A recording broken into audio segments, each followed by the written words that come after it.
అందరికీ నమస్కారం. చంద్రబాబు నాయుడు గారు సీనియర్ మోస్ట్ పొలిటీషియన్, మన రాష్ట్ర ముఖ్యమంత్రి వర్యులు, ఒప్పుకుంటాం.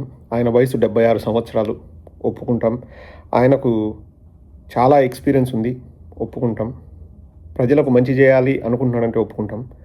కానీ క్షమించండి చంద్రబాబు నాయుడు గారు, ఈ మాట అంటున్నా ఏమనుకోకండి. ఇది ఒక బతికేనా? కాదండి, ఈ బతుకు ఒక బతికేనా?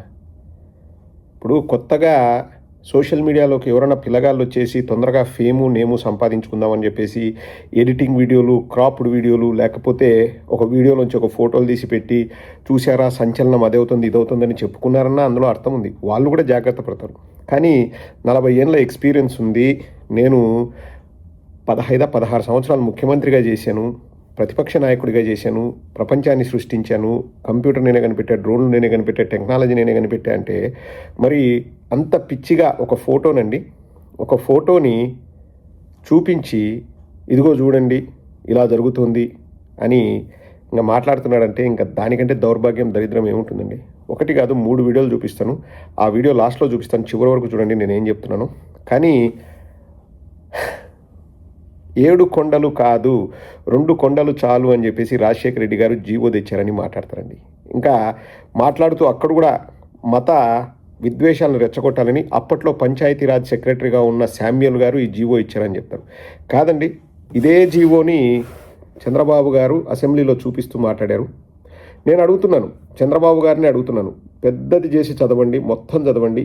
ఎక్కడా ఇదే జీవో అండి. చంద్రబాబు నాయుడు గారు చూపించింది ఇదే జీవో. ఎక్కడ 2 కొండలు చాలు 7 కొండలు వద్దు అని ఎక్కడుందండి? నేను అందులో రాసినది ఇంతకుముందు కూడా చెప్పాను, ఇప్పుడు కూడా నేను చెప్తున్నానండి. అక్కడ జయచంద్రారెడ్డి అనే ఒక తెలుగుదేశానికి సంబంధించిన వ్యక్తి, ఇప్పుడు ఈ ప్రాంతం మాత్రమే తిరుమలకు సంబంధించింది, మిగతా చోట్ల ఎన్నికలు నిర్వహించండి అని చెబితే అప్పట్లో వాళ్ళు ఇచ్చిన జీవోలో క్లియర్గా ఏముందంటే, in the reference first cited a notification declaring Tirumala as township area of religious importance was issued by Panchayat Raj Department, Government of Andhra Pradesh under Andhra Pradesh Panchayats Act. The jurisdiction of Tirumala Tirupati Devasthanams around the temple extends over an area of 27.5 square kilometers. In this regard, it is stated that the number of acres covered is 27.5 square kilometers of the area was given to the Tirumala Tirupati Devasthanams by the government in 1956 by GO MS number 1784 dated 1/4/1956. 1956లో 27.5 square kilometres అని చెప్పారు. దానికే కట్టుబడి ఉంటాము కాబట్టి దీన్ని Tirumala township కింద consider చేస్తాము, ఇక్కడ ఎన్నికలు జరగడానికి వీల్లేదు, నిర్వహించడానికి వీల్లేదని జీవో నెంబర్ 338 చెప్పారండి. తర్వాత దాని గురించి చర్చ జరిగి ఉండొచ్చు. ఇప్పుడు మనం ఒక క్లారిటీ తెద్దాము అని చెప్పేసి, సో భవిష్యత్తు తరాలకి ఇంకా ఈ ప్రాబ్లం ఉండకూడదు అని చెప్పేసి జీవో నెంబర్ 746 747 తీసుకొచ్చారండి. ఏం చెప్పారు? అన్ని ప్రాంతాలు, తిరుమలకు సంబంధించిన అన్ని ప్రాంతాలు అది ఒక టౌన్షిప్, ఎలక్షన్స్ జరగడానికి వీల్లేదు, అన్యమత ప్రచారాలు జరగడానికి వీల్లేదని స్ట్రిక్ట్గా కొత్త రూల్స్ తీసుకొచ్చారు. చంద్రబాబు నాయుడు దేశవ్యాప్త ఉద్యమం జరిగిందంటారు. ఎక్కడ జరిగిందండి ఉద్యమం? అసలు జరగడానికి అక్కడ నేను ఇప్పటికి కూడా అండి చంద్రబాబు నాయుడు గారి వయసుకు గౌరవం ఇచ్చి మాట్లాడుతున్నాను. ఇటువంటి బతుకు వద్దు చంద్రబాబు గారు. ఎక్కడ జీవో నెంబర్ 338లో 7 కొండలు వద్దు 2 చాలు అని ఎక్కడ రాసిందో చూపించమనండి. ఇంకా నేను రాజకీయాలు మాట్లాడుకోకుండా వెళ్ళిపోతాను. ఎందుకు చంద్రబాబు గారు ఇంత ఇంత ఇంత అంటే ఎలా మాట్లాడగలరు? అసలు 7 కొండలు కాదు 2 కొండలని రాజశేఖర రెడ్డి గారు స్వయంగా అన్నట్లు కానీ, లేకపోతే ఎక్కడైనా జీవోలో ఉన్నట్లు కానీ, శామ్యూల్ అని మాట్లాడతారు కదా. ఇక్కడ ఒక విషయం నేను చంద్రబాబు గారిని అడగదలుచుకున్నానండి, వేరే వాళ్ళని అవసరం లేదు. రాజశేఖర రెడ్డి గారినో శామ్యూల్నో కాదు, అప్పుడు 2004 నుంచి 2009 వరకు దేవాదాయ శాఖ మంత్రి, ఎండోమెంట్స్ మినిస్టర్గా ఎవరున్నారంటే జేసీ దివాకర్ రెడ్డి గారు ఉన్నారు. ఇప్పుడు వారు మీ పార్టీలో ఉన్నారు కదా, వాళ్ళ కొడుకు, అలాగే జేసీ ప్రభాకర్ రెడ్డి గారు వాళ్ళ కొడుకు అంతా మీ పార్టీలో ఉన్నారు కదా. వాళ్ళని వచ్చి స్టేట్మెంట్ ఇవ్వమను, మేము జీవో ఇచ్చాము 2 కొండలని, ఇదిగో జీవో అని వాళ్ళని వచ్చి మాట్లాడమను. ఎందుకంటారండి? ఇప్పుడు 7 కొండలవాడ వెంకటరమణ గోవింద అనేది మీరో నేనో సృష్టించింది కాదు, వేల సంవత్సరాల నుంచి ఉంది. ఇప్పుడు రాజశేఖర రెడ్డి గారు వచ్చేసి 2 కొండలు చాలు, మిగతా 5 కొండలు చర్చలు పెడదామని చెప్పేసి ఆ స్టేటస్ మోహన్ మాట్లాడుతుంటారు, దవడ బగులు కొట్టే వాళ్ళాక. ఇప్పుడు మళ్ళీ చెప్పి అంటే చెప్తే నమ్ముతారన్నప్పుడు మేము ఒకటే చెప్తున్నాం, 338 జీవోలో ఎక్కడుందో చూపించండి, ఆ ఫ్రేజ్ ఎక్కడుందో చూపించండి, 7 కొండలు వద్దు 2 కొండలు చాలు అని. ఇక రెండవ వీడియో అండి, అసలు హెరిటేజ్ గురించి మాట్లాడొద్దు అది ఇదని చెప్తున్నారు. వారే హెరిటేజ్ గురించి అసెంబ్లీలో ఏం మాట్లాడో ఒకసారి వినండి. దాని తర్వాత మనము ఆధారాలు మళ్ళీ చూపిస్తాం. చంద్రబాబు నాయుడు ఆ విషయంలో కూడా తప్పని మనం నిరూపిస్తాం ఆధారాలతో. ఒకసారి చంద్రబాబు నాయుడు గారు హెరిటేజ్ గురించి అసెంబ్లీలో ఏం మాట్లాడుతున్నారో వినండి. నేను ముఖ్యమంత్రి అయిన తర్వాత కానీ, నేను రాజకీయాల్లోకి వచ్చిన తర్వాత కానీ, నేను ఆ రోజు మా కుటుంబ సభ్యులకి చెప్పింది, నేను రాజకీయాల్లో ఉంటాం, ప్రభుత్వంలో ఎక్కడ కూడా మీరు హెరిటేజ్ అనే పేరే రాకూడదు, ఏ దేవాలయం కానీ ప్రభుత్వ కార్యక్రమాలకు కానీ ఒక్క కేజీ కానీ ఒక్క లీటర్ కానీ మీరు ఇవ్వడానికి వీలు లేదని మేము అనుకున్నాం. దాని ప్రకారం ఇంతవరకు ప్రభుత్వంలో ఎక్కడా ఇవ్వనటువంటి సంస్థ హెరిటేజ్ సంస్థ.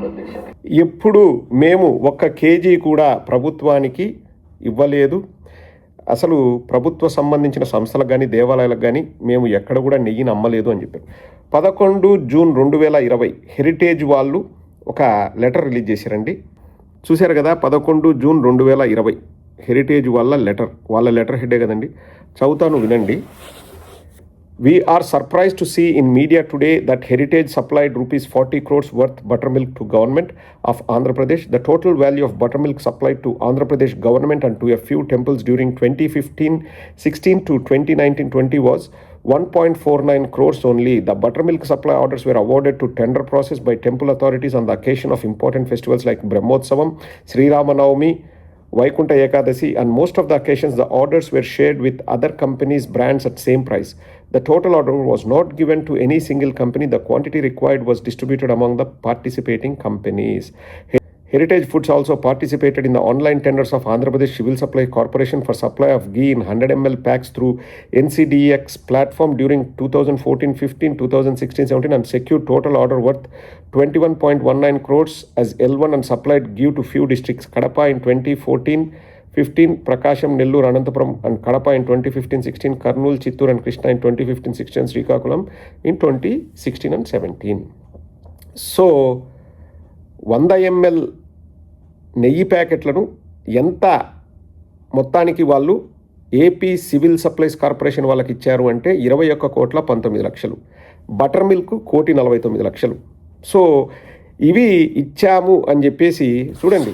మళ్ళీ నేను చెప్తే మళ్ళీ చంద్రబాబు నాయుడు ఫీల్ అవుతాడేమో. ఇదిగో 21.19 కోట్ల ఘీ, అలాగే 1,49,00,000 విలువైన బటర్ మిల్క్. సో వాళ్ళు సప్లై చేశారు. మరి నేను ఒక్క కేజీ నెయ్యి కూడా గవర్నమెంట్కు సంబంధించిన దానికి ఇవ్వలేదు అని మాట్లాడతారు. వాళ్ళు ఏమన్నారు, మేము టెండర్లలో పాల్గొన్నాం, పారదర్శకంగానే టెండర్లు జరిగాయి, మాకు ఒక్కరికే కాదు ఇతర కంపెనీలకు కూడా ఇచ్చారు, కాబట్టి మేము కూడా 2015-16లో 2017-18లో 18-19లో మేము కూడా టెండర్లలో పాల్గొని సప్లై చేసినాం అంటున్నాం. ఇంకా నేను సప్లైయే చేయలేదు, కేజీ నెయ్యి కూడా సప్లై చేయలేదంటే ఇంకా ఎట్లండి? ఇక అన్నిటికంటే దారుణం అండి, ఇంకా చిన్న పిల్లోళ్ళ కంటే కానాగట్టంగా.